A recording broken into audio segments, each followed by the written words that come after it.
A própria mãe de Rebecca Park, Courtney Bartholomew, e seu padrasto, Bradley Bartholomew, tramaram matá-la e roubar seu bebê, que ainda não havia nascido. E, uma vez que foram pegos, eles se voltaram um contra o outro com confissões horríveis, cada um culpando o outro pelo esfaqueamento e pela cesariana brutal. Há novas informações chocantes que obtivemos de documentos judiciais que descrevem um verdadeiro pesadelo. Um me disse entre Bradley e Courtney que você realmente precisa ver para acreditar.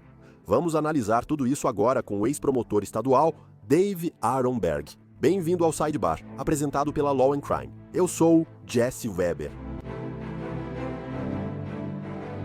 Há um caso muito estranho e perturbador vindo do condado de Wexford, Michigan, que precisamos discutir. Se você acompanha o Sidebar, deve lembrar desse caso. Rebecca Park, de 22 anos e grávida de 38 semanas, foi dada como desaparecida no início de novembro e está no centro das acusações. O que a polícia considerava um caso desesperador de desaparecimento, logo virou um pesadelo de assassinato, mentiras e traição. As acusações, conforme apresentadas pelos promotores, segundo a acusação, o corpo de Rebecca foi achado semanas depois em uma área de mata. Uma autópsia, citada nos depoimentos, indica que ela foi esfaqueada várias vezes e que seu bebê foi retirado de seu útero.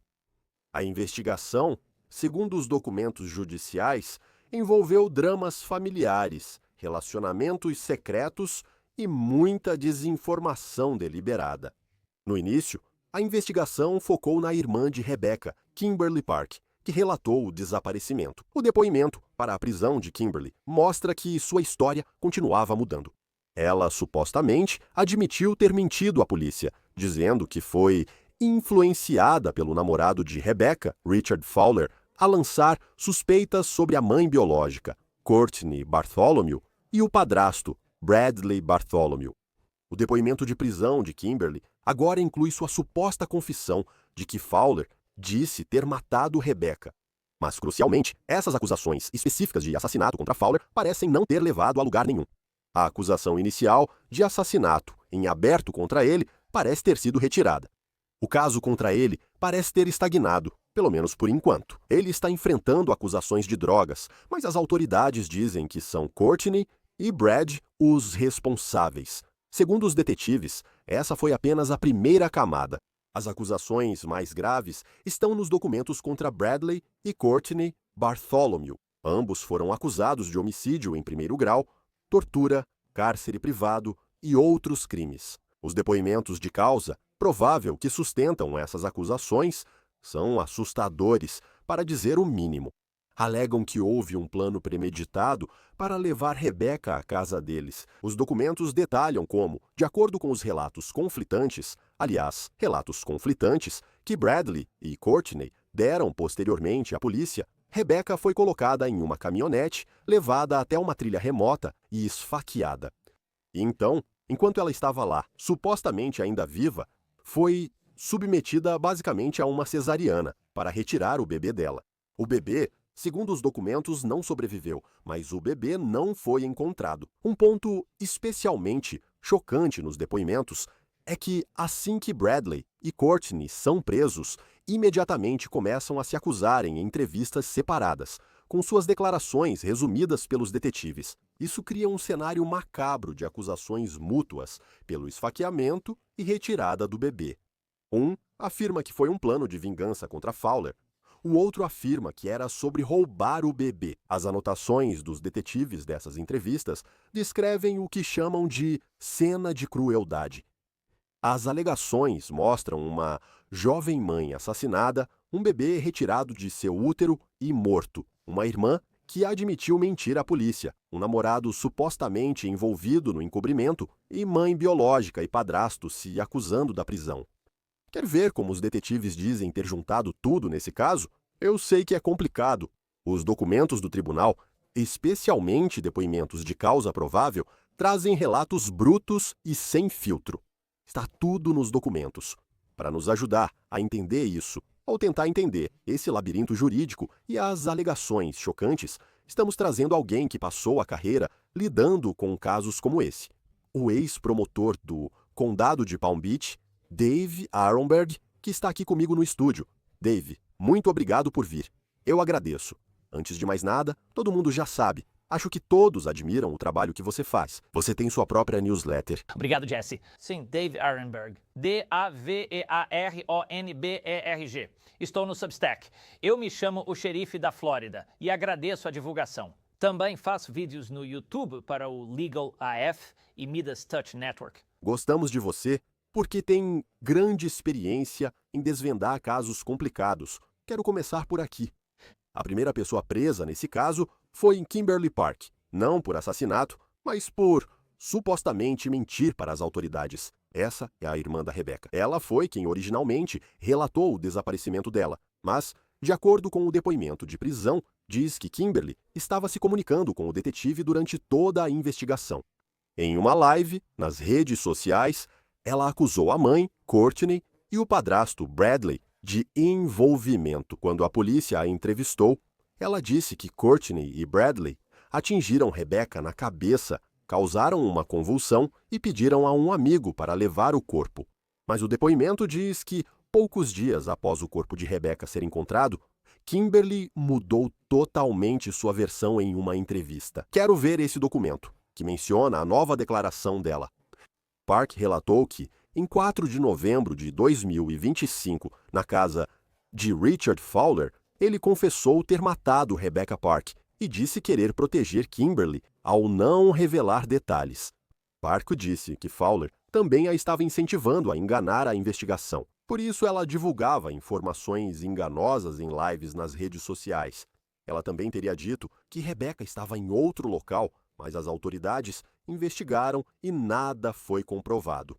Dave, isso é uma reviravolta completa e é confuso porque ela supostamente mentiria. Sim, talvez ele estivesse tentando proteger a mãe dela em algum momento, mas aí as histórias continuam mudando e você começa a se perguntar se há algum problema mental com a irmã. Isso será um problema para os promotores, pois há várias pessoas envolvidas culpando umas às outras. Ao fazer isso, pode surgir uma dúvida razoável. Mesmo que agora esteja bem claro que esse foi um crime hediondo e horrível causado por indivíduos perturbados, e há muitos motivos envolvidos aqui. As autoridades não acham que Fowler esteja ligado ao assassinato.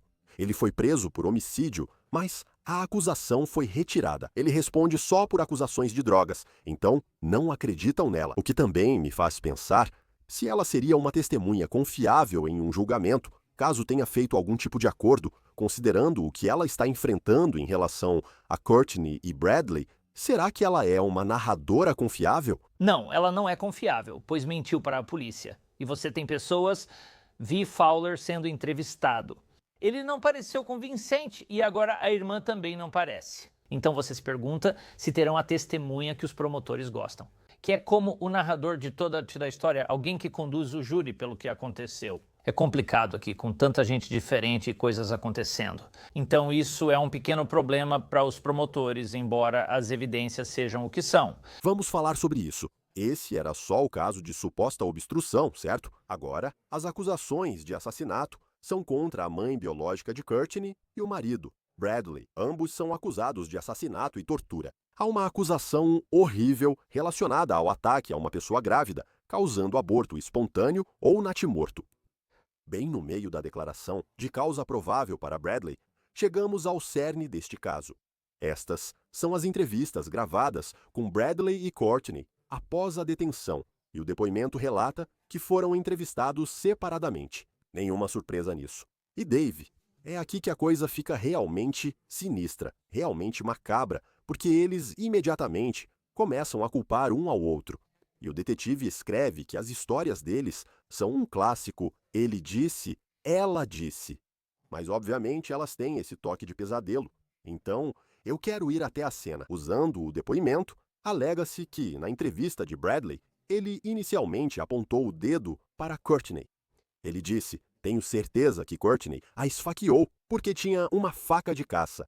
Ele continua alegando, de acordo com o depoimento, que ele estava lá. Ele afirmou que Courtney foi quem esfaqueou Rebecca e depois fez essa cesariana grosseira. Ele disse que testemunhou isso. Isso ocorreu numa trilha atrás da casa deles e Courtney queria o bebê para si. Então, na entrevista separada de Courtney, resumida no mesmo depoimento, ela supostamente conta a história oposta. Perguntaram: o que acha que Bradley contou? Ela supostamente disse: ele provavelmente está dizendo que são os dois, e então ela apresenta a versão dela. Ela alega que Bradley tirou Rebecca do carro, colocou-a na caminhonete, esfaqueou-a e tirou o bebê. E ela afirma que ele disse para ela que foi uma vingança contra Richard Fowler por causa do relacionamento dele, ou suposto relacionamento. Dave, como promotor aqui, como você analisa essas informações? Você acusa ambos, mesmo com eles se culpando mutuamente. Às vezes você não sabe a verdade, lida com pessoas insinceras e acaba acusando ambos. Você pode acusar ambos de conspiração, pois é necessário um acordo entre duas ou mais pessoas e um ato explícito, como ocorre aqui. Eles também estão acusando conspiração. É por isso que você faz isso. Conspiração é ótima para promotores, pois permite condenação mesmo sem saber quem foi o assassino. Você pode acusá-los como autores principais se ambos participarem do esquema. Mas parece que Courtney está dizendo que ambos estão envolvidos, enquanto Bradley está dizendo que não, que só Courtney está envolvida. Então, alguma dessas declarações entra no julgamento? Porque imagino que isso confundiria o júri. Ou B, os promotores simplesmente dizem que ambos são responsáveis, Rebecca foi esfaqueada, o bebê foi retirado do útero dela. Eles não especificam quem fez o quê. As declarações estão sendo apresentadas. Sim. Porque não está aqui para dizer, porque é uma declaração de um réu de uma parte adversária. Se os promotores vão querer as declarações, não importa, pois a defesa as apresentará. E quem eles estiverem representando vai dizer: olha a diferença, os relatos diferentes aqui. Isso tudo é dúvida razoável. O objetivo é confundir o júri, fazendo-os questionar quem fez isso e por que uma mãe faria isso com a filha. Você está dizendo que, em um julgamento, se eles forem julgados juntos, os advogados de defesa vão ficar apontando o dedo para outra pessoa. Bem, eles são responsáveis, tipo, no mesmo julgamento. Juntos ou separados? Separados, com certeza, né? Essa é a melhor defesa deles, por isso cada um terá seu advogado, já que há conflito em representar ambos. Eles vão culpar um ao outro, é a melhor defesa deles. E agora você tem o espectro adicional da filha, a irmã da vítima, que estava dizendo: não, foi o Fowler quem fez isso. Agora você tem 3 suspeitos para esse assassinato. Por isso a conspiração é essencial para os promotores, pois não é preciso identificar quem a matou. E eu quero falar sobre o detetive escrevendo sobre as evidências que eles estavam coletando, que, segundo eles, contradizem as primeiras versões e sustentam elementos do crime. Por exemplo, o documento afirma que Courtney disse à polícia que Rebecca saiu de sua casa em um sedã preto com vidros escurecidos. Foi uma história que, basicamente, levou os investigadores a uma pista falsa, porque depois, em uma entrevista, o depoimento cita ela admitindo. Courtney confirmou para o tenente detetive Pisker que a história sobre o carro preto foi inventada e nunca aconteceu. E o depoimento também detalha o que os detetives chamam de ações de consciência de culpa. O documento relata que um policial estadual, durante a segurança da casa, ouviu Courtney contar a Bradley que as capas dos bancos da caminhonete Ford F-100 e 50 branca foram queimadas recentemente por um derramamento. Registros de celular, obtidos por meio de mandado de busca e descritos no depoimento, supostamente colocam os 2 aparelhos na área onde o corpo de Rebecca foi encontrado mais tarde, na noite em que ela desapareceu. E talvez um dos detalhes mais assustadores do lado forense, o laudo da autópsia, certo? O laudo afirma que Rebecca tinha múltiplos ferimentos por objeto cortante, que seu abdômen havia sido aberto e o feto removido. Mas também nota um achado estranho. O estômago dela tinha, abre aspas, grande quantidade de resíduo azul esverdeado e calcário. Dave, ela foi claramente assassinada brutalmente. Acho que o bebê está morto, segundo dizem. Ninguém sabe onde ele está. Mas isso, as evidências forenses, as evidências reais aqui, o que isso te diz sobre a história? Isso vai enfurecer os jurados, que ficarão indignados ao saber que ele matou um bebê assim e abriram o estômago da mãe. Quero dizer, eles vão querer encontrar alguém culpado, então isso ajuda a promotoria. O problema é que, embora esses réus não pareçam muito espertos, podem ser tão espertos quanto uma raposa. Nesse sentido, eles podem acabar conseguindo levantar dúvida razoável, né? Porque há tantas explicações diferentes, há tantas pessoas diferentes para apontar o dedo, seja a irmã, o caçador, seja o marido ou a mãe. E tem tanta coisa acontecendo aqui que você precisa fazer com que os jurados mantenham o foco, que eles não precisam identificar quem matou, só precisam identificar que houve um assassinato e que houve um acordo. Talvez o fato de eles estarem lá ao mesmo tempo já diga muita coisa. O que ele estava fazendo lá? O marido da mãe, o que ele estava fazendo lá? Se ele não estivesse envolvido, era só um espectador inocente? E é confuso pelas alegações sobre seu envolvimento. Se Fowler, dizem que ele estava envolvido com... Ele se envolveu romanticamente com várias mulheres neste caso. As duas irmãs. E eu acho que essa ideia de tipo, meu Deus, será que isso foi algum tipo de plano de vingança? Ou será que Courtney queria o bebê para ela mesma de uma forma meio distorcida? Mas você falou sobre isso. Isso é importante porque os jurados querem saber o motivo, embora não seja obrigatório em casos de assassinato. Ainda assim, é uma razão convincente. Uma mãe perturbada quer a criança só para si, parece filme de terror. E novamente, se ela ou ele diz algo sem respaldo das provas, vira uma questão de como organizam tudo para apresentar ao júri uma narrativa clara sobre o que aconteceu com Rebecca e o bebê. Depende das provas. Está claro que você pode focar em uma pessoa, pois as provas indicam isso. Não temos todas as provas disponíveis. Você pode fazer isso. Mas sobre o que falamos agora, acho melhor não se prender a uma só explicação. Apenas diga que estavam presentes, concordaram e não havia inocentes. Todos vão pagar por isso. E essa dúvida persiste, certo? Richard Fowler, que Kimberly inicialmente acusou, depois retirou a acusação e depois disse que ele confessou. Não responde mais por assassinato. Na verdade, as acusações relacionadas ao assassinato parecem ter sido retiradas. Ele foi preso por essas acusações separadas, mais antigas de drogas. Segundo a declaração juramentada de Kimberly e as acusações de Bradley e Courtney, o nome dele surge como possível motivo no caso, seja como co-conspirador, alvo de vingança ou manipulador. Com base nesses documentos, você se pergunta: pode haver alguma mudança em relação a ele? É por isso que pergunto, todos estão envolvidos ou só vocês dois? Fowler faz parte disso também? Então, eu acho que existe a possibilidade de eles trazê-lo de volta. Quando vi a primeira entrevista do Fowler, logo após o desaparecimento da vítima, achei meio enganosa. Ele disse: pode perguntar para qualquer um. Sempre trocávamos mensagens, estávamos em contato. Por que tanta defensiva? Então, eu acho que existe uma chance de que ele possa ser acusado de algo mais grave, mas de qualquer forma, ele ainda está sendo acusado de um crime sério. Olha, no fim das contas, isso é um assassinato terrível. Terrível, terrível, quero dizer. Mesmo antes das pessoas serem presas e de falarmos sobre o corpo dela ter sido encontrado, sua mente vai direto para o pior cenário possível. E felizmente, isso foi confirmado pelos depoimentos, pelo menos, sobre o que aconteceu com ela e o que aconteceu com o bebê. É horrível pensar nisso. E a ideia de que os entes queridos possam ser responsáveis é novamente impensável. Dave, muito obrigado pelo seu tempo. Agradeço muito. E fico feliz que tenha vindo. Dave Ahrenberg, pessoal. Obrigado. Obrigado, Jesse. Agradeço.